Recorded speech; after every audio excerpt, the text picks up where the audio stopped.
Et pour ça, la personne à ton connaître ton noa kat kanga sembe Burkina Faso wala zaman zenga runde kiber santane morana tasi ambazura da lawoto. Minsininga sengeta dinda mbahla rormika yele ratende ngambiola kelembuto tole santita tonkore ne dinda mba ari arenkete tizawanda arab tal seka ne dinda mba la rormika tawa damba na liktaba tume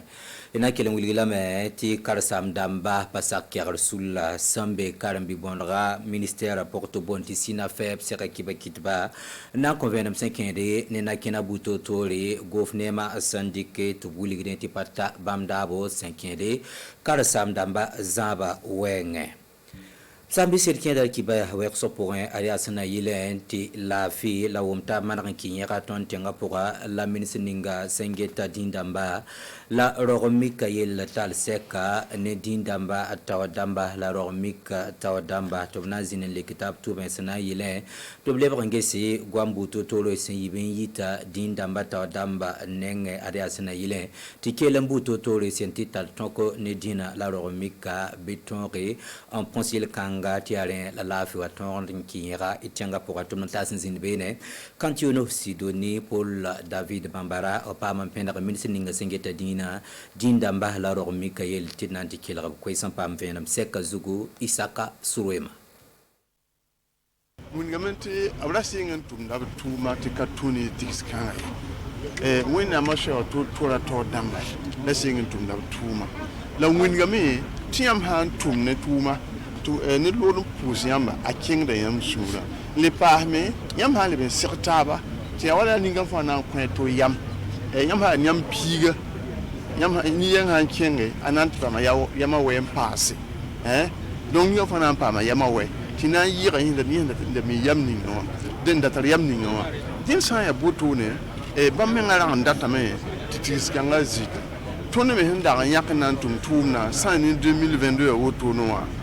tun da tasamti isir da min lebe chere voilà wina masha to da ma to tore romiki chrétien l'islamba ti na tabe zine so sen kila la kana yi wodro baliye mun ngamta hanet no maraba marada menti région ma taba me bar han ka twin king région ma fa et twin wati la ma région ma ana be tabe nu te tum ti na tabe tume wala tum kanwa tibala tumba ma han tum wodo wala da patum de jona mo unigamenti ya wala kuram yele ya shama la pataye di ma tun sera me modo kay ne ilen tire jona ma fa yele bang tumna la wume la na taba ti na taba mbo tonne zuluera ti Karambi bonra ministère karsam dam pasar ker sulla sombonti sina feba tala sekne kibakitba l'année taba sekasang sombonti assemblée générale aria 5 de nebamba santarade tina kina burbudu la gouvernement likin 5 karsam dam bazabo ti patolo on tabam dabo brata tilim sorton zinda el kangwenge tumnata zinbene Rosalie Kabore Amado Ilbudo opam sera sina feba tar soba wala mietop sebgun kasma tinanti kila ko pam venam seka zugu kudugu Robert Kabore tontika la loi wa en gulu ministre de la fonction publique winri ti ton data me te sulugu nges ne ba ilam to tal ban ken catégorie yamar ba anyese lab na nyi bumbu lab le ratam veo yam man ken ba to konfo zal men fo sirdan zansam ba nyesa sa pale ne lab sirdan dikin be ne donc ton winri me car samdam me blata men dikab bonda bangras kaset sebr moha tayi wala baka or on dikab ne baka ramba ne benda lengen dikab ne CP wanam to bet BPC wanam to be teren zuguntum noa ya formation yang lab kontom on kontom formation yanga mbe baka ramba bam le bordon wa zamsane BPC wanamba to han yibi zek bam man tiran jour bam zamsa ne banamba donc yam gamti tar BPC menga ya karta ton sikadam pingablam wala la ton bonse te tout la loi hanganaga anteme ni so ton yele septembre kiura han pila nu ton le mbo na karsam damba bour fa ministère wa ton pana ngulus examen 15 ninga banyese tira bizek ton tiran yir bene ton le ban pana man concours en keng be mam to sa ya mam menga nya pana mana ye pana mana runde pana mana bewo payet kada wan kay la pana man zinin beero donc la ne ba sa ran ya kadab zinu ya to ton ya ton tara diplôme dam ya université diplôme la bonte pari kri yenda ya un zek ton ti ya la zinga to donc ya zinin la hon wota la 40 dama fa bangé to passer ran kezinu ti A3 obnyan A3 wan ba face ti a zinin beer pour ya pet pour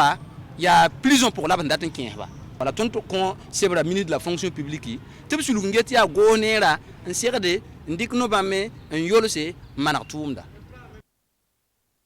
idan ti ba samen William ba ti na kelampa karambi bonra ministère anti karambi bonra ministère Santa Tonkre ne Japon tenga tum nor singate tum nantare la bumba taba na kyang taw temsa tabo en to bon kwai tijika adob zinane taba en passe la ministre basia kala samda mala nepsantin en comptarsro sula ti koronga tonro yisoma ton tenga pour to bon to kojes option zinne taba zuko isi abges na kenala nisba option tendike ti koronga bangala ning option dikran ta ton okwamba tonre en yisoma en yega pinda tonata zinbene da olo kwale nebie opama penaka kojes sula sambe arrondissement yemro dokano suka neda yemri wala mete tar so podra tobna ko venam sek zugu itkelra Abdulaziz Sakande pipi ton tarada meti école la pourra kama ob cantine scolaire liba bon watne école sa pourra serada meti liba mi wa pinda aha wa pinda ti kamba pam dibo obeti nisal handi a tubum na gomne a tren kelra bumba fa gille yibin saba ton gesame ti kamba CPO abhana kuriji ton getame ti wala dicteo la ton mi ngehame tabhama ne expression écrite obleba ngeta la wa dicteo budu donc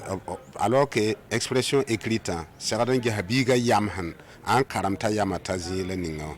la me bam hana kuriji objeta biga yama la ble gese faute d'orthographe ram han le kabebe yasa donc han le calcul me la manda et calcul la titre dama souvent ami ya kenken ti fo koronga han kabi ti fo rengam bang obanda ta saba ya to koronga fa handa ta nking tore fa ha wakara sa manda ta king to tum da pugwa ton tagata me top handa gese karan sama a han tum la ninga karam do ga puga yenda zugu labra do an gehe nkiti karasara mama na concours professionnel la ton taksaka ya auto puisque karansa man wa 100% ya togo ti karansa kanga togo man concours professionnel da ma en pour ça yam la ministre France zin ton kibe singren ta ka watit kibe ne mora yala da kanun dunda mam sanwa yikne ke lampa ne ton kibe kinga ta wanir budo go am silmi la zulle wen kilangana zamana bane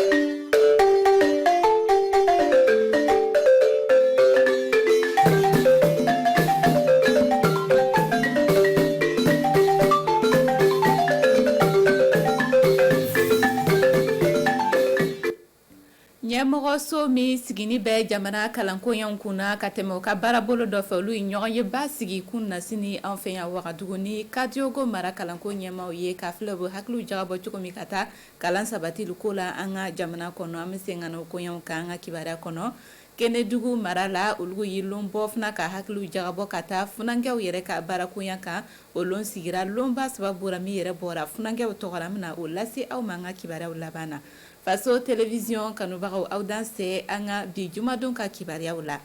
an bɛ kibaruyaw daminɛ ka aw ladɔnniya kɔni ko kunun na sini o min kun bɛnni bɛ cɔcɔkalo tile 24 ma cikɛda min sigini lo an ka jamana jiko filɛkoya kunna olu y'o sen fa ka se pa ani boromo flankɛra ji cayara yɔrɔ minnu na ka taa filɛri kɛ fɛn min nana ni ji caya ko ye siran kan ale ni o bɛ se ka fɛɛrɛ minnu yɛrɛ lu fana ta walisa nin ko ɲɔgɔnna kana kɔsigi tuguni o yɔrɔ in yɛrɛ la an ka baarakɛ ɲɔgɔn minnu bɛ Bobojulaso mara la olu tun b'o kɛnɛ kan an b'o koɲɔgɔn faamuya Kasum Milogo ani Afusatu Bokum fɛ. Hakili jigira ji kun ye fanga sɔrɔ hɛrɛ dugu ani pa filancɛna Wagadugu ni Bobojulaso sira kan ka o sabu kɛ sanji mun benna don tɛmɛnw ra bi mun bi ji ko o n'a ɲɔgɔnnaw ko filɛ o techniciens y'o senfa ka se nin kɛnɛ nin kan ka filɛ fɛɛrɛ jumɛn de bɛ se ka bila sen kan ka se ka sira dayɛrɛ sirakan tagabagaw ye kura ye o seni kɔ ye ji kɔni fanga nɔgɔyara nka a belen bɛ yen o ye o ka appareil dɔw ta ka sɛgɛsɛgɛliw kɛ ka ji hakɛya filɛ o min ka ɲi k'o dɛmɛ k'a fɛɛrɛ bɔ o kɔfɛ o y'o senfa ka se yɔrɔ min o b'a wele le pont de Grand Ballet ale pont nin kan ji ma fanga sɔrɔ nka hɛrɛ dugu butigi ni du dɔw taara ji nɔfɛ ka nin bɔ o ra foro caman fana ni tiɲɛna o ji baraka sababu ra mule ka kan ka kɛ ka se ka ninnu gwɛlɛya ɲɔgɔnna ɲakɔrɔla tigɛ équipe min bi nin kɛnɛ nin kan a fɛɛrɛ bi o kɔnɔ o bɛna fɛɛrɛ min fana bila sen kan wasa ninnu gwɛlɛya ɲɔgɔnna kana mɔgɔw sɔrɔ tugun o n'a ta bɛɛ sira ni tuguni lo sirakan tagabagaw ye yalɔ ni sanji mana ben tile filanin na gouvernement bɛna sira ni dayɛrɛ kura ye sirakan tagabagaw ka bilara Sani dɔɔni sirakan taama bɛna nɔgɔya Naso ani Kokoro ye sirakan bari ji tun kɛni bɛ ka pont min cɛn o sira ni yɛrɛ kan kɛn yɛrɛ ye balabolo dɔ yɛrɛ ye o ka baarakɛminɛnw labila ko bɛ da ye walisa o ka se ka o pont ni yɛrɛ lalaga o bassin maraba gouverneur ale ni a kɔmɔgɔw olu y'o senfa ka taa o baaraw tɛmɛcogo filɛ kunun na sini cɔcɔkalo tile 24 lona an ka baarakɛɲɔgɔn kun b'o kɛnɛ kan Alassane Tiendrebeko ani Afusatu Bokum. Kokorowe pont ni lakurakura para damanana o min lahɔrɔmaya bɔra entreprise kangala mɔgɔw fɛ ni gouvernement ka jɛn ye ni pont ni dilanni bɛna kɛ sabu ye o yɔrɔ dugusemɔgɔw ma ka tɛmɛ ni hakilisigi ye cikɛda min bi sirakan dilan na ɲɔgɔnnaw ko filɛ mara kɔnɔna na ka ɲabila kɛ Benjamin Kambu ye ale fɛ ni pont ni dilanni bɛna ko caman nɔgɔya tiɲɛ ko yani équipe nin ka fara ɲɔgɔn kan kana fanga don ni pont na olu tun bi baara denden dɔw kɛra a gɛrɛfɛ ban nka ni cogo ra pont ni bɛna fanga sɔrɔ kura ye bɛɛ ka lafiya kɔnɔ fɔ ra sanji baraka bonyana Bobojulaso san tɛmɛnw ra min y'a to tiɲɛni donna Kokorowe pont na a dilanni kɔni ale bɛna dugudenw lafiya wa o ne y'a cɛkɛda fana ka lɔn ko olu ka baarakɛta dɔw bi Kokorowe pont ni gɛrɛfɛ o n'a ta bɛɛ kan bɔra dugudenw ma mun bi tɛmɛ ni Kokorowe pont ni ye o ka janto o yɛrɛ la baara min da donna nin ye ale bɛna latigɛ lɔgɔkun kelen kɔnɔ o min kɔfɛ o bɛ se ka tɛmɛ Kokorowe pont ni kan ni hakilisigi ye ɲɛmɔgɔ minnu sigini bɛ Kadiogo mara kalankoyan kunna olu ye ɲɔgɔn ye sigi kunun na sini Wagadugu ka filɛri kɛ u bɛ se ka jateminɛw yɛrɛ kɛ ka taa kalanko sabatiliko kunna cogoya min na mara in kɔnɔ ni jamana kɔnɔ o sababuya y'a kɛ ka ɲɛsin kumakun min ma kɔnɔ olu ye ko san nata ka san laban ɲɔgɔndanw denmisɛnninw fɛ ni o ye CP ɲɔgɔndan yɛrɛ ye o ka kunnawoloba sɔrɔ ka tɛmɛ ɲinan san ta kan an ka baarakɛɲɔgɔn Kuale Nebie ani Olo da olu kun b'o kɛnɛ kan an b'o ko faamuya ni Ibrahim Sanu ye. Ɲinan CP kɛra nin donc an y'a ye ko donc denmisɛnw ye donc tɔnɔ min sɔrɔ tɔnɔ nin ma se an ɲa na donc an y'a fɔ k'u bɛ se k'a kɛ ka tɛmɛ nin kan donc ɲinan résultat ninnu na donc mɔgɔ 100 ma mɔgɔ 64 lo ye donc ka examen sɔrɔ donc a man dɔgɔ mais a ma se an b'a fɛ k'a kɛ denmisɛnw bɛɛ ka se ka o ka examen sɔrɔ an bɛna n'a kɛ cogoya jumɛn sisan pour que donc san wɛrɛ ta ka fisaya ni ɲinan ta ye donc an nana o hakili jagabɔ la donc o senkɔrɔ donc denmisɛnw ka kalanso mɔgɔw bɛ yen kalanfaw bɛ yen religieux bɛ yen donc mun fana jɔlen don an ka coutume na olu fana bɛ yen an bɛɛ faralen kan ka fara ji ka mɔgɔw kan donc an bɛna hakili jagabɔ kɛ k'a filɛ donc cogoya jumɛn na an bɛ se ka donc san wɛrɛ baara kɛ a ka fisa ɲinan ta ye mais an y'a lɔn donc ko san wɛrɛ an y'a fɔ ko an b'a fɛ an ka se ka mɔgɔ kɛmɛ an ka se ka mɔgɔ 70 sɔrɔ mais n'ala sɔnna ma an bɛna na tɛmɛ o kan donc ni baara nin senkɔrɔ don donc ne bɛ se ka min kɛ ele bɛ se ka min kɛ donc mɔgɔ wɛrɛ bɛ se ka min kɛ ou bien an y'a kɛ cogoya jumɛn donc an b'o bɛɛ de fara ɲɔgɔn kan donc pour que an ka hakili jagabɔ ka fara ɲɔgɔn kan jango baara nin ka se ka kɛ ka ɲɛ. Fila o yi lɔnba ye min yɛrɛ sigira diɲɛ funangɛw tɔgɔra o lɔn sababuyara Kɛnɛdugu mara funangɛw olu ye Orodara dugu suganti ka taa hakili jagabɔ ɲɔgɔn ye dɔ sigi sen kan o ɲɔgɔn ye kɔni kɛra kunu na sini cɔcɔ kalo tile 24 lon na o ye hakili jagabɔ ka filɛ u bɛ se ka na ni fɛɛrɛ kura minnu ye min bɛna na baarakɔdanya nɔgɔya funangɛw fɛ o kɔni yi a yira k'a fɔ kɔni ko nin y'a siɲɛ fɔlɔ sigitɔ ye ka bɔ Kɛnɛdugu ka funangɛw fɛ nka o bɛna na o jija a ko ɲɔgɔnnaw ka kɛ sabatiliko ye Dirisa Tarawele ani Afsatu Bokum tun b'o kɛnɛ kan.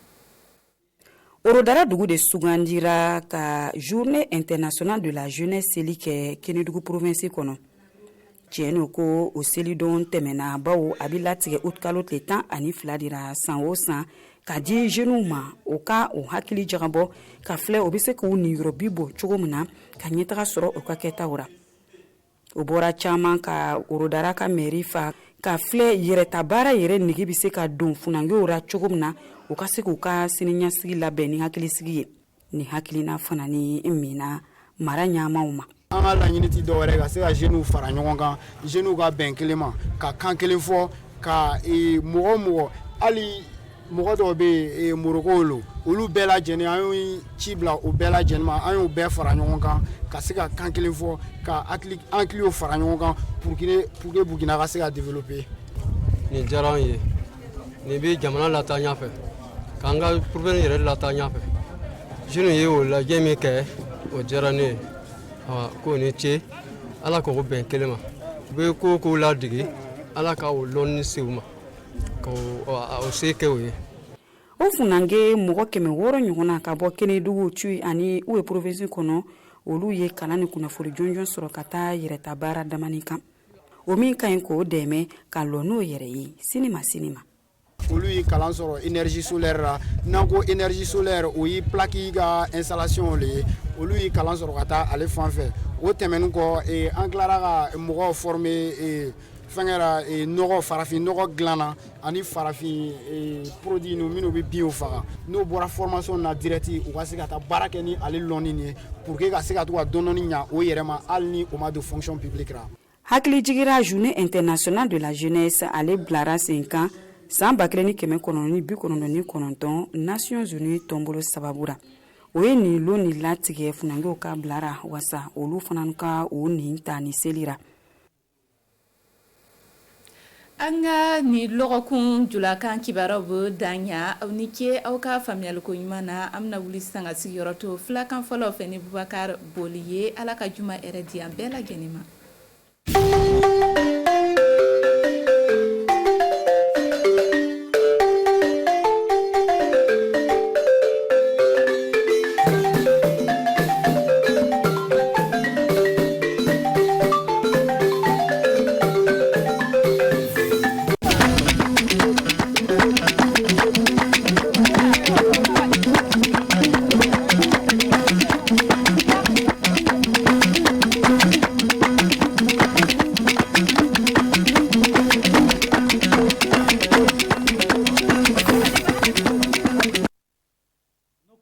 jam e portal e tawti joddal lobbal haalete haala muɗum hooreɓe dinaji e tawti fina tawa leydi meɗen na jeeyi gattude baka muɗum keegam batu mawɗo kuuɓuɗo kaalo haala golle portal e jaam waɗama le gallure Wagadugu ɗo e dow addangal batta laamu darno golle dinaji fina tawa e tawti darno golle portal leydi meɗen le cibaruji meɗen hande en kalan haala muɗum fa hande ndu e jahan gallure fadan gurma e yimɓe ɗum wonno wuyɓe ko watta no nayoni wonno ko police ɓe fada keɓi nangi golle no mabɓe joni kay yo tappude han bitikay na sankita na teta ɗum wonno jawdi yimɓe na jaɓa ɗum wonno baɗɗuji muɗum keega nde wonno koɓe kollina yeeso ko koɓe cibaruji sakiraɓe nanoɓe fulfulde tawaɓe na hettinani meɗi wakkatiji bisimilla moɗon on ñalli e jaam hande en arjumare Allah jabonoɗe ndo uji meɗen wontire en kibaruji meɗen e haalugol haala batu gaɗuɗo keŋan hakkunde ɗum wonno hooreɓe diinaji fina tawa leydi meɗen tawti batta laamu darno golle diina e fina tawa e tawti darnoɓe pota leydi meɗen ele kawta maɓɓe ngal yo noddude kamɓe diinaɓe dinankoɓe ɓe e tawti daamiɓe fina tawa ɓe gatta baka maɓɓe heɓa jam on e potal heɓe le burkina meɗen Umaru Tamboura haalanan en ko ɓuri ni woɓe yimɓe waruɓe dow baale catholique en burkina niger yimɓe kawrital baale alsilami en burkina faso yimɓe kawrital église ɗum wono protestant woode yimɓe hooreɓe laamu fina tawa kamɓe wonno yimɓe arandeɓe ko ndeɗo hawrinde wonani kawrital leydi meɗen hooreɓe diinaji dow hoore haala teñinde jamle burkina faso ɗum e wonno ko ɓe mbawi wallirde e needi lobbiri e ley tabital diinaji ayo suka kani min kawri e kanankoɓe e juuloɓe diinaji kewɗi wonɗi le burkina ɗi fuu woodi weeli min koɓe jaɓe ɓe waɗi ɗum miɗen ŋaaroɓe duɓe heddoɓe jogoro no ɓe warata hande noon heɓa yimɓe meɗen ɓen kawran yeeƴo warta e muɓɓen on fuu on dulla no leydi meɗen ndi dimbori hande ni na yoni laamiɓe fina tawa e juuloɓe hawrita haala goota haala lobba haala kawrondino ha yimɓe ɗum won komin waɗi fomin jotaɓe subaka ni min barjitoɓe ɓe waɗi ko woɗi ɓe tinno ɓe nanguira noon baddal ley diina woodi e hakkunde diinaji dalili lobba fa mbawden huccudurde torraji ko woni ino torra leydi meɗen woodi fa diinaji laato laawol ko hoytinta jaam ɗum en wonno ko ɓe baddata e ley nde ɗo hawrinde hono ɗeɗo toɓɓe wonno ko ɓe baddata e ley nde ɗo hawrinde ni wonno puɗɗe golleji cowiɗe e kawrite ley région ji burkina ko filete ɗon en dey fa diinaji laato laawol ko wartirta jaam e gondal lobbal ɗum de ino laati jogala haddude torraji yimɓe labde ley burkina faso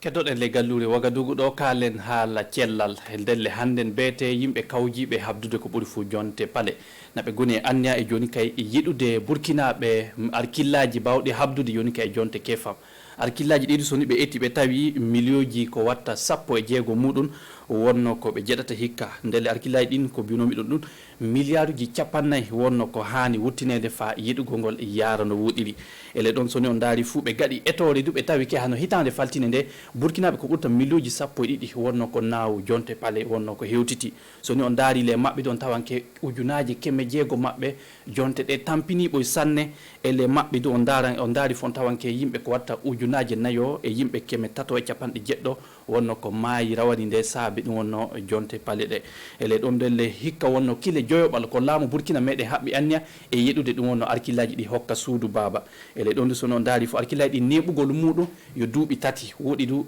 kile nogay tan wonno ko jeeyi ɗum wonno joni kay fa hande lonnede caggal kile nogay ɗi on tawanke arkillaji ɗi wala sembe ɗum wonno koɓe kalani yeeso kokkoɓe cibaruji hannden woɗɓe kolli duke ñalande ittetede fa joni kay yiɗugol ngol fuɗɗe le burkina meɗen fuu yo 30 ndu lewru woɗi du nokku gallure busuma fara laamu sanma tenga to wonno to golle ɗen fuɗɗata jaren kibaruji meɗen yeeso jehen joni gallure Ouroudara sukaɓe jokolɓe ñalande muɓɓoy le hitande fuu ñalande 12 lew tubako jeetaɓuldu wonno ñalande ittanande sukaɓe jokolɓe ndelle keenga nde wonno ko kamɓe sukaɓe jokolɓe Ouroudara ɓe itti ɗum wonno ñalande nde fa joni kaɓe ceeyo ele wakkati maɓɓe wonde soni on daari fuu ɓe keddoke ɓe gaɗi ɗum wonno fijoji kewɗi e fa hannden ɓe miilo ɓe daara noy wonno no mbawi wallidde ɗum wonno ɓe sukaɓe jokolɓe heɓa yalta le tiɗormaji hannden Umaru Tamboura haalnan en ko ɓuri ni province Kénédougou ino tawda ñalande adunare Allah ko wonani sukaɓe hayaɓe ino laati wakkati fa ɓeeɗo sukaɓe hayaɓe micco ndaara ko wonani ɗum en hono wawande hoore muɗum La journée internationale de la jeunesse a été instituée. ñalande adunare Allah ko wonani sukaɓe hayaɓe joƴƴinaka no gilla hitande 1999 saabe ko sukaɓe hayaɓe dokiɗo ndeɗo ñalande jabataka no findeji ɗiɗi arandewal majjum ka darade de yettude sukaɓe hayaɓe daraniɓe ƴeftade wodidiɓe muɗum waddude golleji finde wattande ɓeɗo sukaɓe hayaɓe jungo fa keɓene golleji.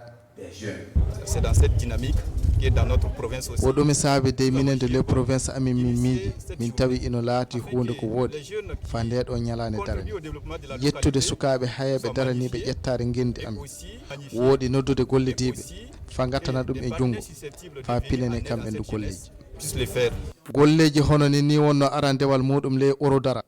ino laati ko walli sukaɓe hayeɓe ekkitade golleji sabu de ɓe fu iɓe teññori salla laamu service wawata hoƴude haddu sukaɓe hayeɓe fof golle haddu balɗe ɗiɗi ley kenedugo golleji kewɗi wonno ko gaɗete hono yewtereji hakkude mabɓe ekkitade golleji juuɗe firta ɓandu awgol leɗɗe woodi hokkugol ƴiƴam muɗum ƴuren gallure orodara kantiren kibarji meɗen kotiren fa hannden gallure fadan gurma ndelle yimɓe wuyɓe gollen maɓɓe yo guyka wonno nayo maɓɓe ɓe keɓama ɓe nangama police ɓe fada wonno ko nangi ɓe kenga nde hollini yeeso kokkoɓe kibaruji gollen maɓɓe joni kay yo helude hano bitikaji ni ina wujja ɗum wonno jawdi yimɓe madu wujjude ko ɓuuri fo hano baɗɗuji joomu en ndelle kenga nde fonna wonno ko kenga nde wonno koɓe kollina yeeso kokkoɓe kibaruji en kettino Umaru Tamboura fa hande moteje sappe jeɗɗi plaque solaire ji matalaji ɗiɗi botoji ɗiɗi tawdaɗi guineji moteje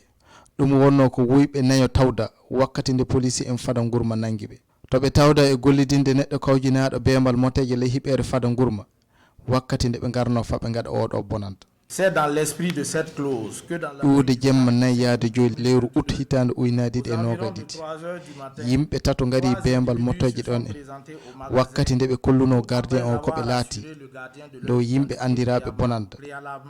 nden en wonno koɓe bonni cokkoɗe ngal ɗo bembal ɓe burtini moteje biyeteɗo siris jeego muɓɓe nde minen de min ɓeyduno yaarude yeeso komin lugoto gollidiɓe amin police en gallure Wagadugu noddimi mbimin nangi neɗɗo indi sereɗo TLA e gollidiɗo muɗum BM ino anni sottude motere ley gallure Wagadugu de motere hinde wuyɓe tato ley nayo nangaɓe ɓe en wo andaɓe no ley kaso joyo mabɓe ino keddino pile fa hande wakkati hawrine nde woodi yimɓe yiitoɓe guineji moteje mumɓe woodi yimɓe yiitoɓe mo hokkitaɓe moteje mumɓen to Cette infraction est punie d'une peine d'emprisonnement de 1 à 5 ans. guyka hono ni en saria ino jukkoro ɗum hitande yaade duuɓi joyi wonno ko jomum wattite kaso woodi yomne ƴuude ujunaje hemre yaade million ka soni guyka ka laatake hunde nokkure to bonna woodi tawowo jemma waɗa nden ino ɓeyda sattinde jukkugo ngol ino wawi wattirede duuɓi joyi yaade duuɓi sappo kaso encouru en ce moment va de 5 ans à 10 ans de prison. laatake wakkati fa hoorejo police en ilbuɗo o nodda yimɓe fu tinno famande moteje kinɗe ɗe coodata callali nafoji laatakino sappe jeɗɗi ma sappe e jeegom ma sappo e sappo ɗi wonno callali nafoji ine wawi noddude police en soni yiɗi yimɓe no anni wadde bonanda fofo maɗa Umaru Tamboura fofo moɗon suudu baba no juɗnoɓe na hettini na dara jilla altinere fa warana hannden arjumare albarka moɗon Allah accedinɗen fa hannden so hawti e muyɗe lamɗe altinere warore gasi Umaru Tamboura wara jaɓallunde am min jaɓallunde muɗum fa min juttina ɗon cibaruji jaam ñallanɗen fofo moɗon suudu baba ɓiɓɓe leydi meɗen